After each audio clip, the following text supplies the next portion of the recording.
I first met him in the early 80s in a Chinatown of urban Java. He didn't want his real name or address revealed, so we called him DJ for Dynamo Jack.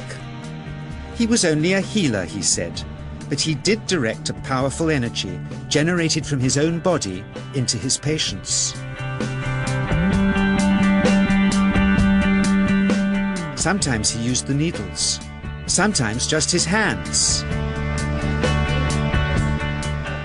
He called the energy Qi, and it was so strong that he usually needed a grounder to hold his patients' feet.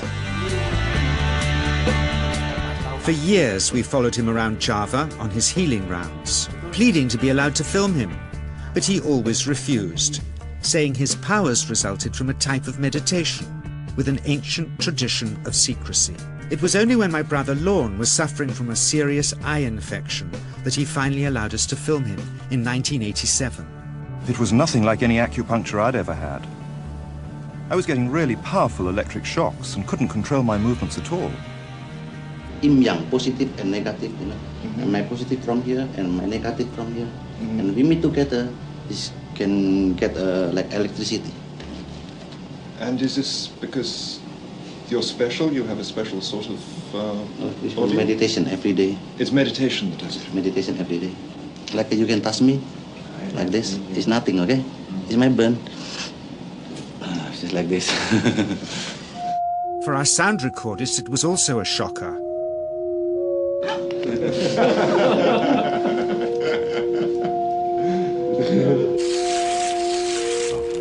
He then took our newspaper outside and showed us how Qi can also be used to set things on fire.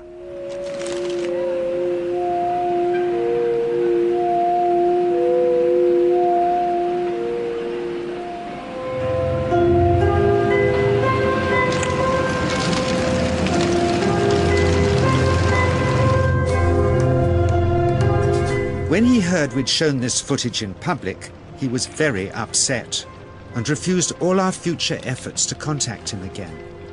As the years passed, we sadly resigned ourselves to never seeing him again. My brother Lorne never did, for by 1997 he was already dead, when I again found myself with DJ, now treating me for an eye problem.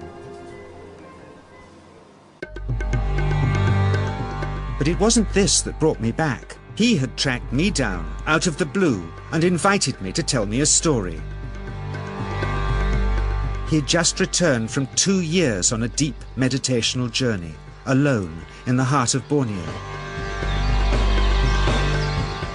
Amongst his revelations, he had seen, he said, how history was moving on into great change, and the old wisdom was vanishing.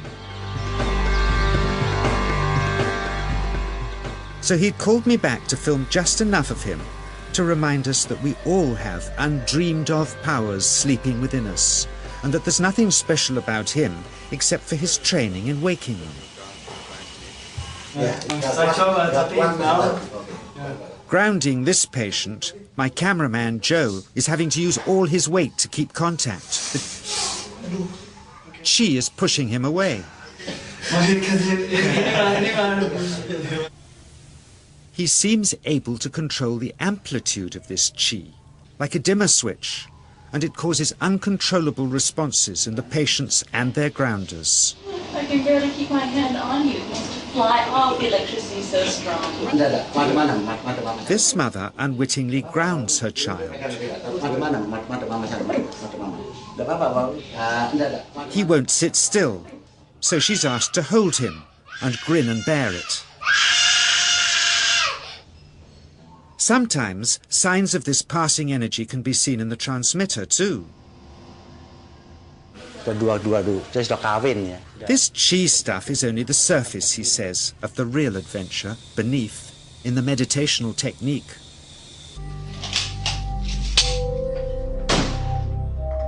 Projecting Qi from the palm of the hand can also be used to resist rifle pellets, he says.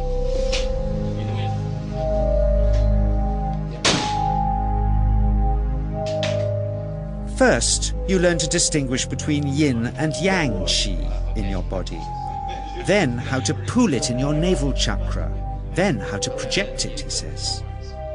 And it's the proportionate mixture between yin and yang which accounts for different effects, like pulling or pushing objects or igniting them.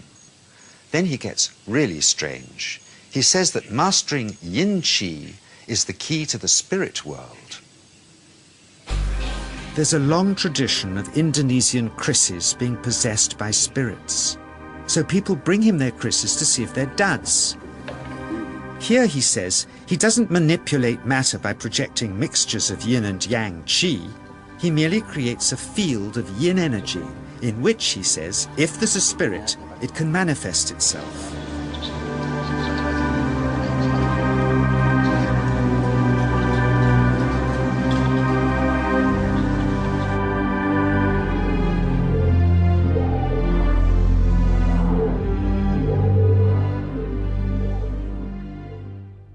So I invited a small group of scientists back from the United States with measuring equipment to test if DJ was for real. And if so, where might this energy belong on the electromagnetic spectrum? Catherine Cook, CEO of the Mind Science Foundation in Texas. Dr. Roger Nilsson, a Swedish medic and international racing sailor. Dr. Greg Simpson, a physicist from New York's Albert Einstein University, and Andreas Polak, one of DJ's Australian students. The visitors are confident they'll uncover him as a fraud in no time. Greg is the first guinea pig, and he's uncomfortable about showing that he can feel anything at all. Dr. Roger doesn't know what to expect.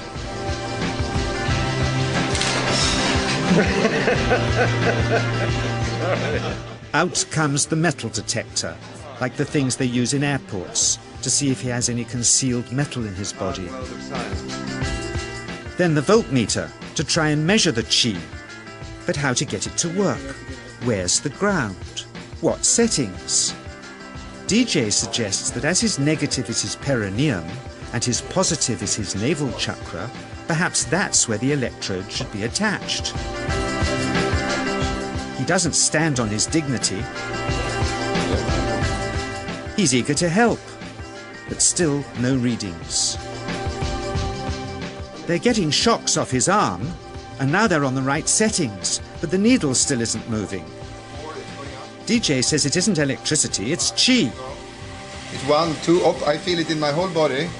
I feel it at 3, 0.3, I feel it in my legs. Shit, But suspecting there's some tricky setup on his premises they can't find, they insist we all go to a randomly chosen hotel room several miles away to see if he can light a light bulb with his fingers.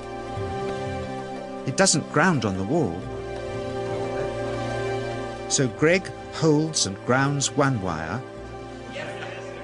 while DJ pumps qi through the other. The bulbs are LEDs, light-emitting diodes, which ignite in different colors according to the intensity of current. Yes. On, off, on. Brilliant. Oh, you're blinking. Things were going well. DJ was enjoying it too, until he invited us all out to lunch at his local, where he tried to push a chopstick through the table.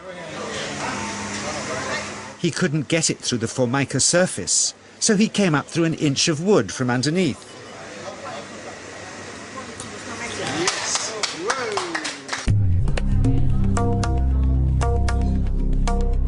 Not only did he draw his own blood, but a chopstick splinter had caught Alison here between the eyes, drawing more. The incident was laughed off apologetically, but next morning he was a different man, drawn and upset. He said he'd been visited all night by his long-dead master, raging that he'd broken the strict taboos of his sect, never to show off in public and never to cause harm or draw blood. He felt deeply chastised. All further testing and filming must end. Never again would he submit to public scrutiny, nor accept any new students. He would sink from sight and continue his healing in obscurity, as he had done since before we met him in the early 80s and had always told us was right.